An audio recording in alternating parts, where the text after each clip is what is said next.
It's strawberry season and we're going to try and capture all of that summer goodness in this very special jam. It's strawberry, chocolate and balsamic vinegar.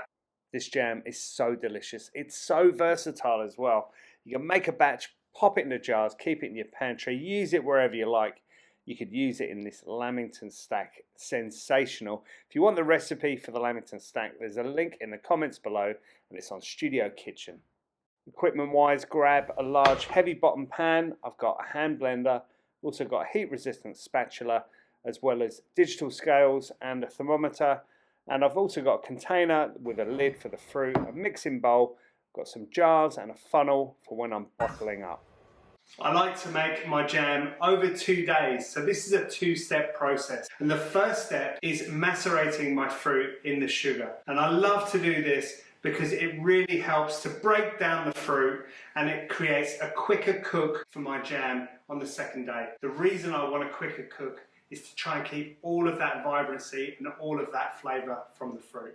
The ingredients needed, you'll find the recipe in the comments below and on Studio Kitchen. But I've got some amazing strawberries here, smell incredible. I've just given them a wash and I've hulled them. I've got some caster sugar. I've also got some dark chocolate. I'm using buttons, but you could use block that's been chopped up. I'm using 58% cocoa solids. I've got some glucose syrup and I've also got some pectin powder, which you can find quite easily these days. And of course, balsamic vinegar. Let's get to work on these strawberries. Just going to cut them down into chunks and put them into this bowl. Almost done. And then we're going to get a hand blender and just pulse them down into a chunky style strawberry puree.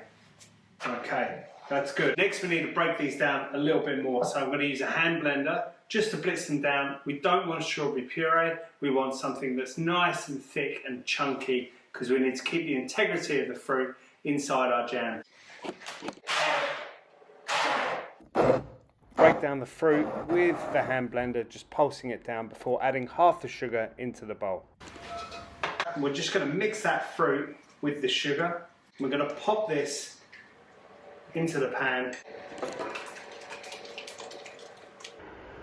Heat and stir the sugar mixture. We just want to dissolve the sugar. We don't want to boil this. We're going to heat it to about 60 degrees. Oh, it smells incredible.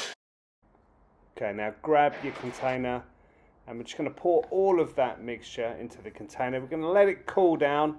Once it's cool, pop a lid on it and we're going to pop it in the fridge until tomorrow.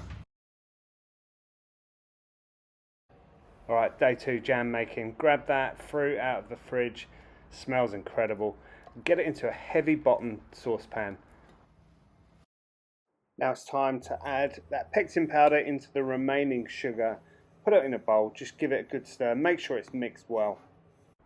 Add this into the pan, give it a really good stir and we'll start to heat the jam.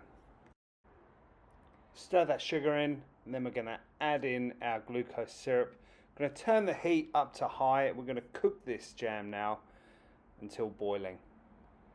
Give it a stir, make sure it doesn't catch on the bottom. And once it's boiled, you're going to add in your balsamic vinegar.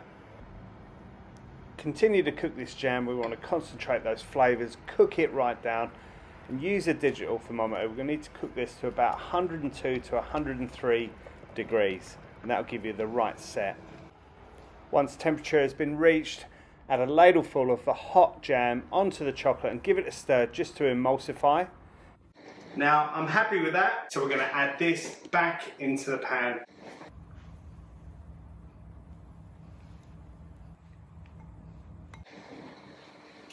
And I can smell the balsamic vinegar, I can smell the chocolate, I can really smell the strawberries.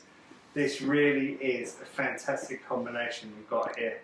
Still super hot. Now's the perfect time for us to jar this.